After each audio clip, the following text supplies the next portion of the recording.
Lock and load, Deltas. Scorch is back and ready to go.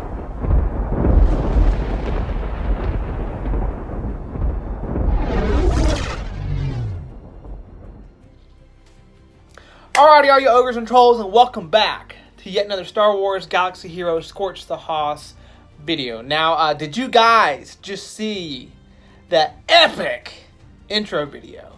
How'd you like that? I'm super happy with it. I gotta credit my good buddy Mike Amor, who drew the drawing of ScorchTheHoss, the caricature there.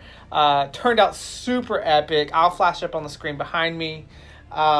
Super great, super pleased with it. I am going to link his information in the description below in case you guys want to reach out to him.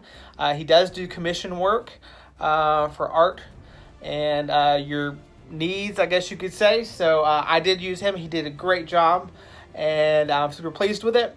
But I'm so happy with that that intro video. Let's actually roll it again right here. Lock and load, Deltas. Scorch is back and ready to go.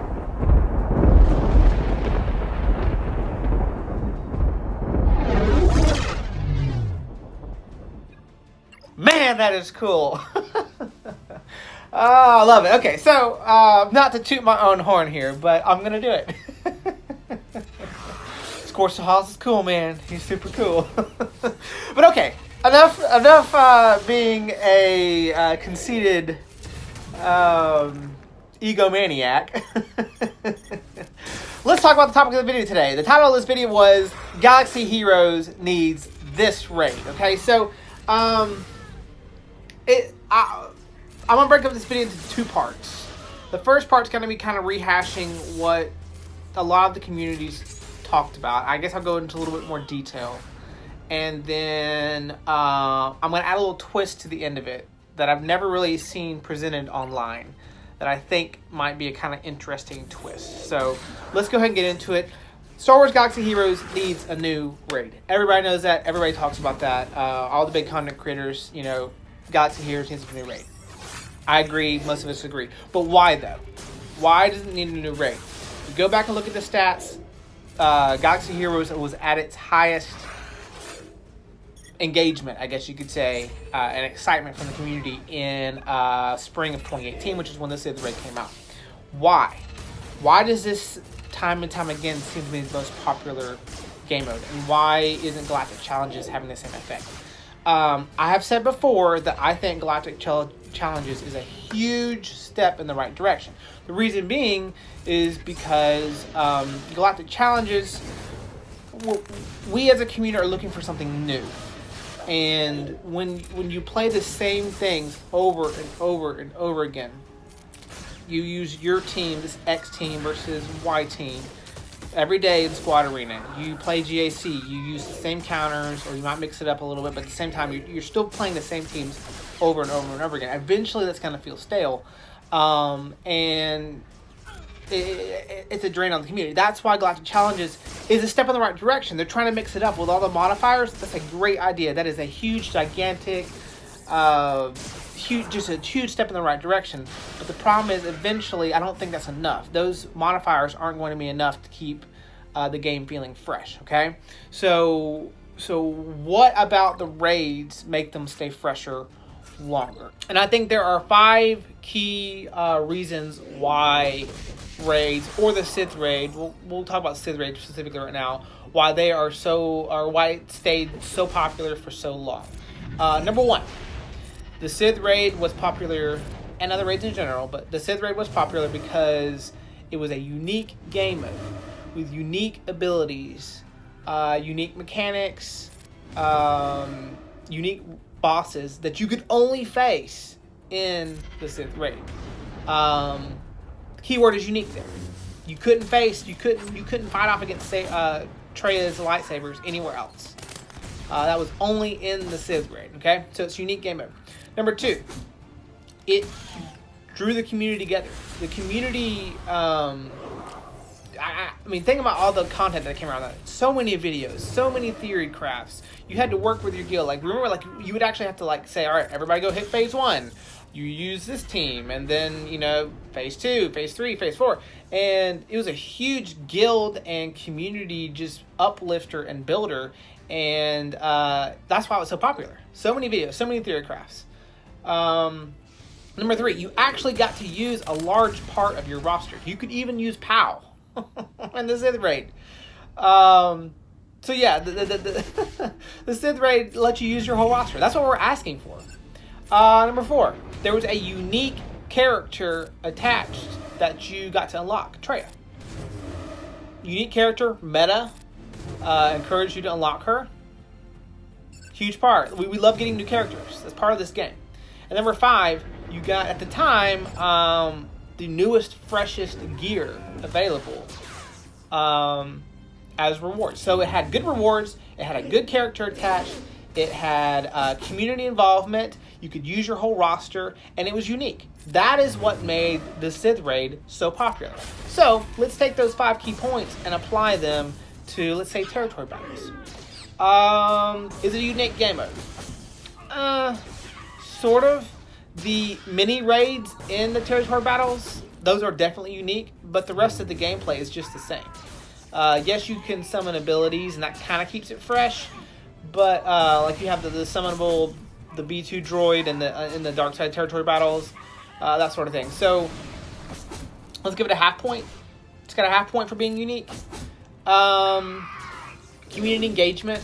I mean, there are theory crafts and like instruction videos out there, but again, those more so apply to the mini raids within the territory battles, not necessarily the territory battles themselves.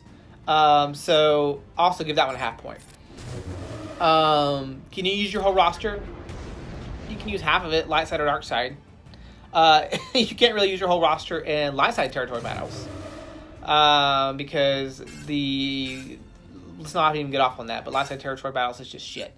Let's be real. But yeah, you can only use half your roster. Okay, so we'll give it a half point there. Is there a unique character attached? Yes, there is a unique character attached. And is there a unique gear attached? Yes. So it's got half points on the first 3 and then full points on the last 2. So again, it's not meeting that mark that the Sith raid or the raids in general set of having all 5 of those abilities. All right. Again, this is all rehashing stuff that you've heard other community leaders say. Okay, so let's take another. Let's take Grand Arena. Take Grand Arena. This is the last one we'll do. Unique game mode. Not really. It's Squad Arena, but with your whole roster. Okay. Theory crafts. It does bring, or let's take out theory crafts. Let's make this community engagement. It does bring community engagement because you can live stream. Okay, so GAC is huge for community engagement. Do you use your whole roster? Pretty much. You use most of your roster. Is your unique character attached? No.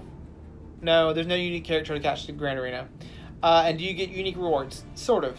You get unique rewards as you progress through the Adorian, or however the hell you say it, to Kyber League, and as you get your final payout in the end. Rewards aren't great, but you get the little currency you can exchange for gear. Okay, so there is unique rewards. No unique character, and it's not really a unique game mode. So again, it doesn't have all 5 that make raids super popular. Now, here's the twist. Here's a twist that I have not heard in the community say.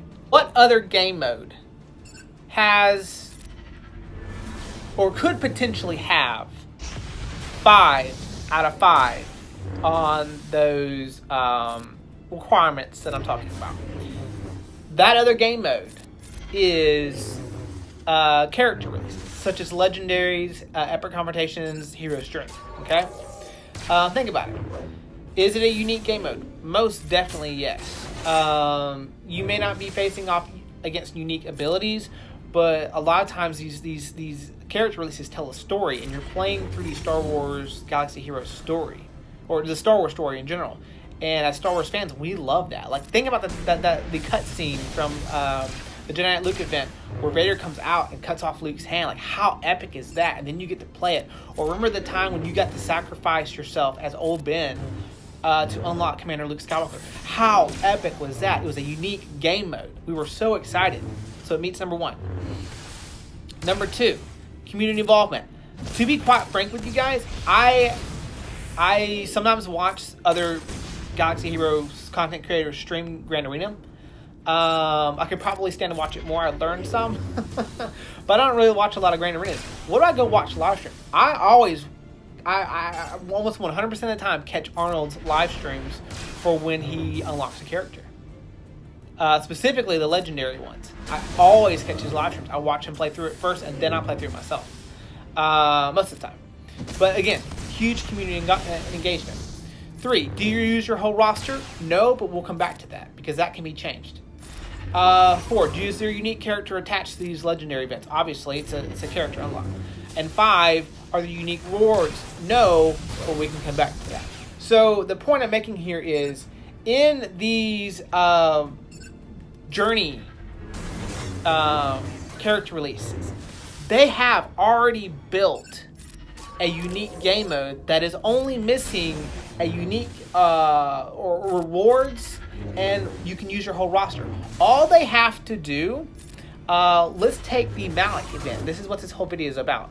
The Malik event, where you use Force Drain on the, or you would go up against, you go as Jedi Knight Revan against Malik, and you would have to prevent Malik from using the Drain on the Jedi, and time it just right so you can beat him.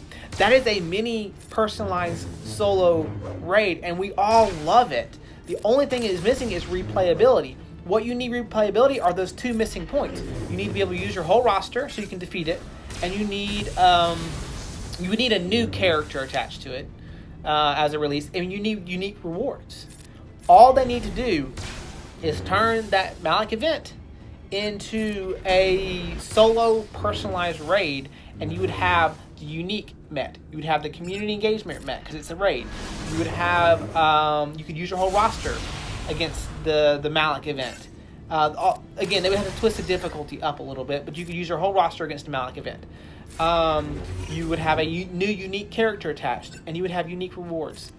It's already in the game. That's all they have to do. Capital Games, you have it in the game. All you have to do is, to me, as somebody who grew up with technology, I don't understand. I don't, in my head, I don't think it'd be that difficult to just literally add in, you can use all characters versus this raid, and you can use and unique rewards. That's all you have to do, and there you have a unique game mode.